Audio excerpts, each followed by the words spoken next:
Tyler stood in front of the old Victorian house on Maple Street, watching the late afternoon sun cast long shadows across the sagging porch. The paint was peeling in sheets, the shutters hung at odd angles, and half the windows were covered with plywood. To most people, it would have looked like a teardown, but to Tyler, it looked like possibility. "Daddy, it's kinda scary," Amber whispered, gripping his hand tighter. At 7 years old, she was still small enough that he could feel her whole body press against his leg when she was nervous. "I know, sweetheart," Tyler said, squeezing her hand. "But remember what we talked about. Sometimes the things that look broken on the outside just need someone to believe in them again." He wasn't just talking about the house. It had been 18 months since Rachel died. 18 months of learning how to braid hair from YouTube videos, of burning dinner more nights than he cared to admit, of lying awake at 3 in the morning wondering if he was doing any of this right. The grief counselor had told him that healing wasn't linear, that some days would feel like starting over from scratch. She was right about that. The house had been listed for 6 months with no offers. Tyler's real estate agent had actually tried to talk him out of even viewing it.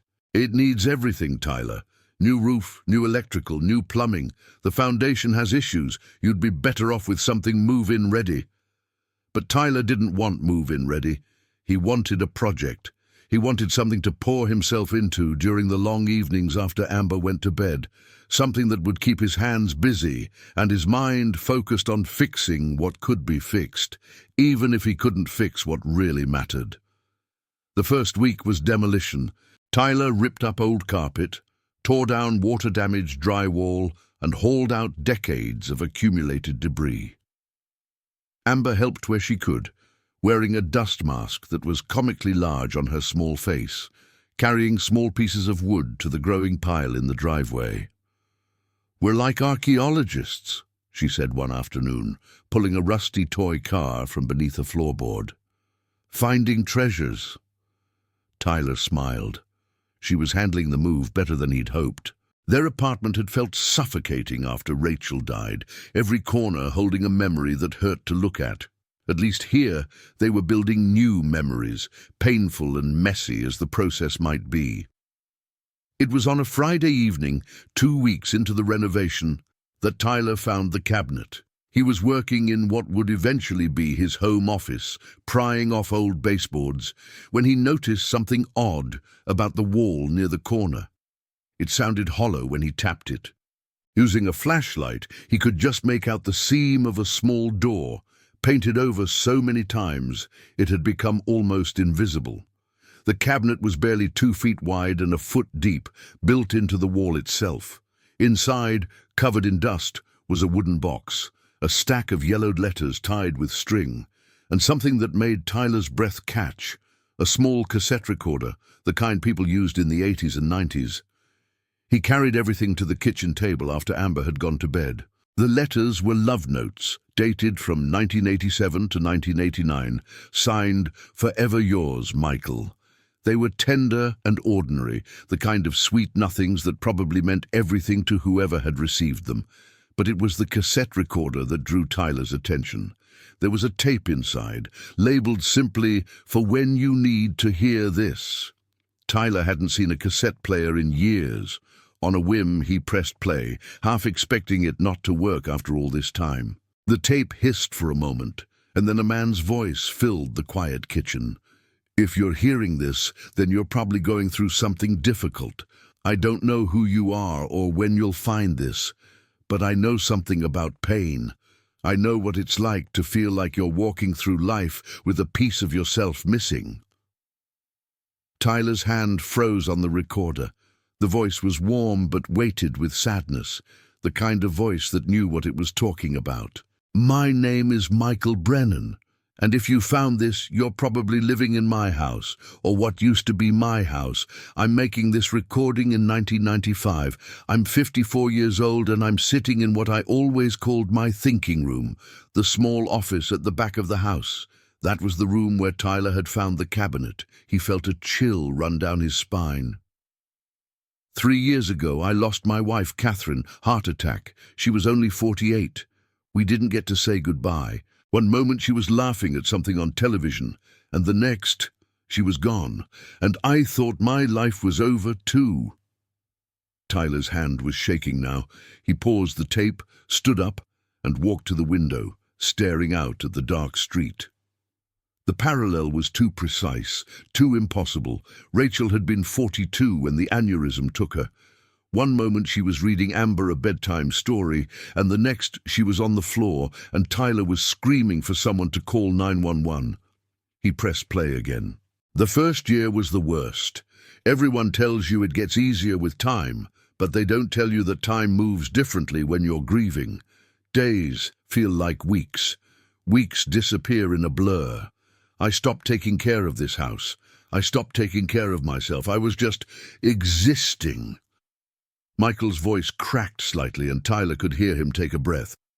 But then something happened. My daughter Sarah, she was 23 then, she came to visit and found me in the same clothes I'd been wearing for 3 days, surrounded by empty takeout containers. And she said something I'll never forget. She said, "Dad, Mom wouldn't want you to die with her." Tyler sank back into his chair, tears streaming down his face now. And she was right. Catherine would have been furious at me for giving up. She always said that life was a gift, even the hard parts, especially the hard parts, because they teach us what matters. So I made a decision. I was going to fix this house.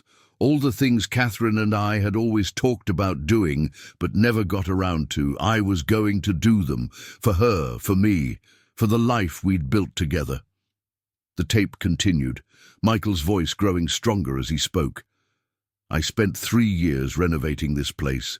I learned how to tile, how to wire electrical outlets, how to restore old wood floors. And you know what I discovered? Every board I replaced, every wall I painted, every fixture I installed, it was like I was building a bridge between the life I'd lost and the life I could still have. I wasn't forgetting Catherine. I was honoring her by choosing to keep living. Tyler had stopped crying, but his face was still wet, and his chest felt tight with emotion. Now here's the part that might sound crazy. I'm hiding this recording because I believe houses have memories. I believe they absorb the love and pain and hope of the people who live in them. And I believe that whoever needs to find this message will find it when the time is right. Michael paused, and when he spoke again, his voice was softer, more intimate. So, if you're listening to this, if you found this tape, then I want you to know something. You're not alone in your pain. You're not the first person to wonder if you'll ever feel whole again, but you will, not in the way you expect, and not by forgetting what you've lost, but by building something new from the pieces that remain. The tape hissed for a moment, and Tyler thought it was over, but Michael's voice came back, almost a whisper now. Fix this house. Make it yours. Let every nail you hammer and every room you transform remind you that you're still here, still capable of creating beauty from brokenness. And when you're done, when you've turned this broken-down place into a home again, I want you to do something for me. Tyler leaned closer to the recorder. I want you to leave something behind for the next person who needs hope. A letter, a recording, whatever feels right. Because that's how we survive the impossible things. We reach back through time and hold hands with the people who understood. And we reach forward to help those who will need us someday. There was a long pause, filled only with the soft hiss of the tape. You're going to be okay. I promise. It won't feel like it tomorrow or next week or maybe even next year. But one day you'll wake up and realize that the weight on your chest is a little lighter. And you'll know that you've done what seemed impossible. You've survived, and you've found a way to carry your love forward instead of being crushed by the loss of it. The tape clicked off. Tyler sat in the dark kitchen for a long time, staring at the old recorder.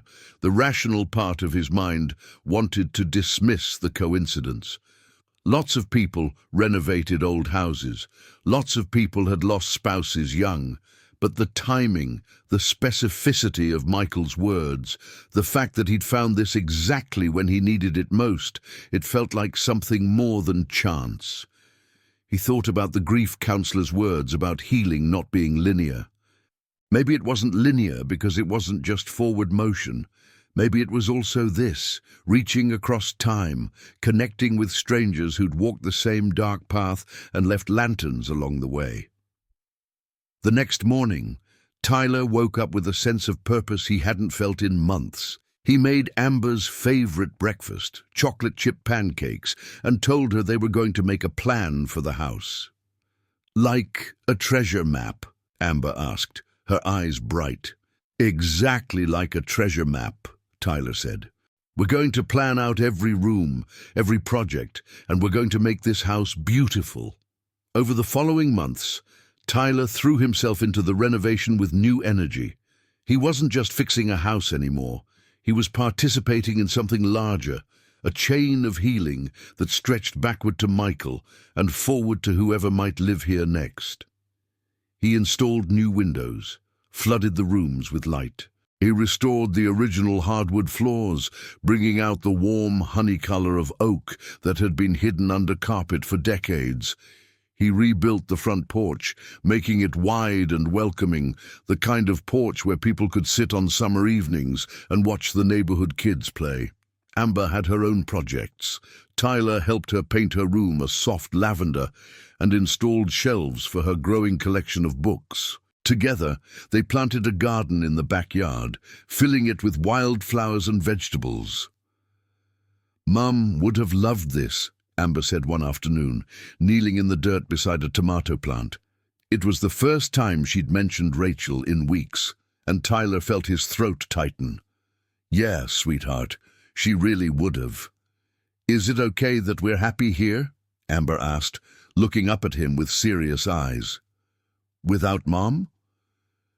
Tyler knelt beside her, putting his arm around her small shoulders. "Mom would want us to be happy. Being happy doesn't mean we love her any less. It means we're honoring the love she gave us by living fully." He realized as he said it that he was quoting Michael's tape almost word for word. The wisdom of strangers, passed down through time. 8 months after finding the recording, the house was transformed. The Victorian bones that had been hidden under years of neglect now stood proud and beautiful. Tyler had kept many of the original details: crown molding, transom windows, the decorative tile in the entryway, while modernizing everything else. He invited his sister and her family over for dinner to show off the finished work. As they walked through the rooms, his sister kept stopping to admire details, shaking her head in amazement. "Tyler, this is incredible. I can't believe this is the same place." "It almost isn't," Tyler said, looking around with satisfaction. "It's like it was reborn." After everyone had gone home and Amber was asleep, Tyler went back to the office, to the cabinet where he'd found Michael's message.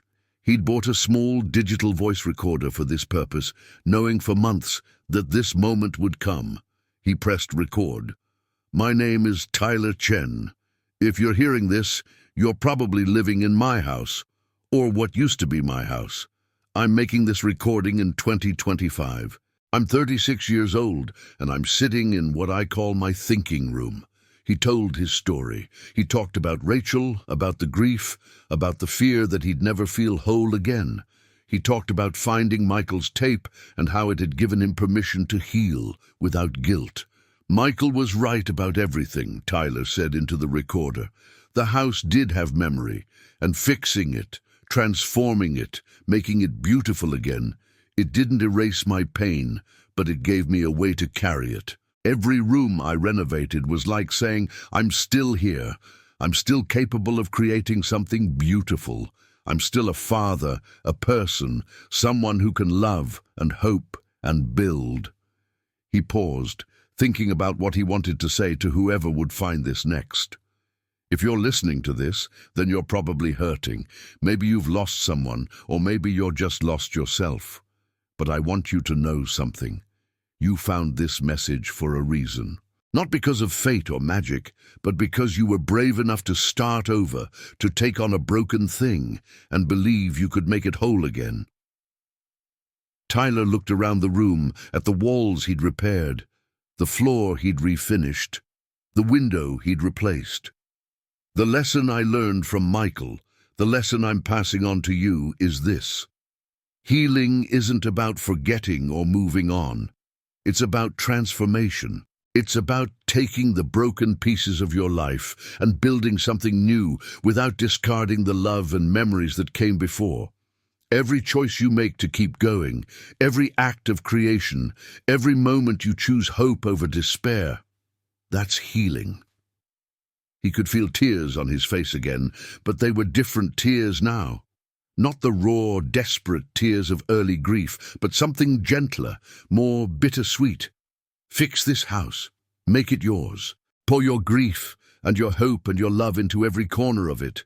And when you're done, when you've transformed this place into something beautiful again, leave something behind for whoever comes next. Because that's how we survive. By holding hands across time with people who understand.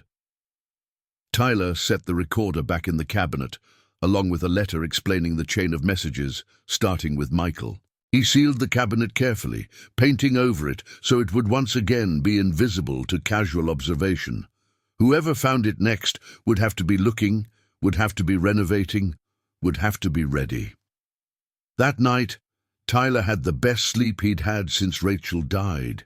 He dreamed of her, but for the first time, it wasn't a nightmare. In the dream, she was standing in their finished house, running her hand along the new kitchen counters, smiling at the lavender walls in Amber's room. "You did good," Dream Rachel said. "You both did so good." "I miss you," Tyler said. "I know, but look what you built. Look at the life you're giving her. That's love, Tyler. That's what love looks like when it keeps going." He woke up with tears on his face, but his chest felt lighter than it had in 18 months. The following Saturday, Tyler was working in the front yard when an older couple walked by, slowing to admire the house. "This place looks incredible," the man said. "I remember when it was practically falling down. You've done beautiful work." "Thank you," Tyler said, wiping sweat from his forehead. The woman nudged her husband. "Tell him, Paul." The man looked embarrassed. "This is probably strange, but we used to know the people who lived here, back in the 80s and 90s, Michael and Catherine Brennan. Michael did a renovation too, must have been 30 years ago now. Spent years on it. Place looked beautiful when he was done." "Udee," Tyler's heart started racing. "What happened to Michael?" "Oh, he lived here until about 2005, I think. Then he moved to Florida to be near his daughter. Lovely man. He passed away a few years back, but I heard he had a good long life. He always said this house saved him after Catherine died." The woman smiled sadly. "Catherine was wonderful. Her death just devastated Michael. But he turned that grief into something beautiful. This house was his therapy, his memorial to her, his way of proving he could still create something meaningful." After they walked away, Tyler stood in his yard, staring up at the house. Michael had lived for years after making that recording. He'd found happiness again. He'd grown old, moved to be with his daughter, had a good long life. The message had been more than words of comfort. It had been a promise kept. That evening, Tyler told Amber the whole story. She sat at the kitchen table, eyes wide, as he played Michael's tape for her. When it finished, she was quiet for a long moment. "So Mr. Michael was sad like us," she finally said. "Yes. But then he got happy again." "Yes. And now we're getting happy again too." Tyler pulled her into a hug, breathing in the strawberry scent of her shampoo. "Yes, sweetheart, we are." "Do you think Mom knows?" Amber asked, her voice muffled against his chest. Tyler thought about his dream, about the feeling of lightness that had been growing in his chest for weeks now, about the way life had started to feel less like surviving and more like actually living again. "I think she knows," he said, "and I think she's proud of us." 3 years later, Tyler still lived in the house on Maple Street. Amber was 10 now, thriving in 4th grade, obsessed with soccer and astronomy. The house had become a home in the deepest sense of the word, not just a structure, but a living testament to resilience and transformation. Tyler had started taking on renovation projects for other people, helping them transform their own broken spaces. He never told clients about Michael's tape, but he carried its lessons into every job. He understood now that renovation wasn't just about fixing what was broken. It was about giving people permission to rebuild their lives along with their homes. Sometimes, when he was working late in his office, Tyler would think about Michael, about Catherine, about Rachel. He'd think about the chain of grief and healing that connected them all across time. He'd think about whoever might live here next, decades from now, when they might need to find that hidden cabinet and hear a voice from the past, telling them they weren't alone. The house had absorbed it all, the love, the loss, the painstaking work of transforming grief into beauty. It stood on Maple Street, as it had for over 100 years, holding the stories of everyone who'd ever called it home, waiting to shelter and heal whoever needed it next. And in his thinking room, behind a painted-over cabinet door, 3 voices waited in the dark, Michael's, Tyler's, and whoever would come after them, all of them reaching across time to say the same thing. You're not alone. You'll survive this. And one day, you'll help someone else survive too. That's what love looks like when it refuses to end. It transforms, it adapts, it finds new ways to matter. It lives in renovated houses and hidden messages. It lives in chocolate chip pancakes made for daughters who are learning to smile again. It lives in the courage it takes to buy a broken-down house and believe you can make it beautiful. It lives in the choice to keep going, even when everything in you wants to stop. That was Michael's gift to Tyler, and Tyler's gift to himself, to Amber, and to whoever came next. The house on Maple Street stood ready to give that gift again, whenever it was needed. Because that's what healing looks like: messy, imperfect, beautiful, and always worth the work. So that's Tyler's story, and maybe it's a little bit your story too. If you're watching this from somewhere in the world, from a small town or a big city, from a place of grief or hope or somewhere in between, I'd love to know, where are you watching from right now? Drop your city or country in the comments. Let's see how far this story travels. And if this story made you feel something, if Tyler's journey or Michael's message spoke to something in your own life, I'd love to hear what lesson stayed with you. Was it about healing, about transformation, about the way strangers can reach across time to help each other? Share it in the comments below.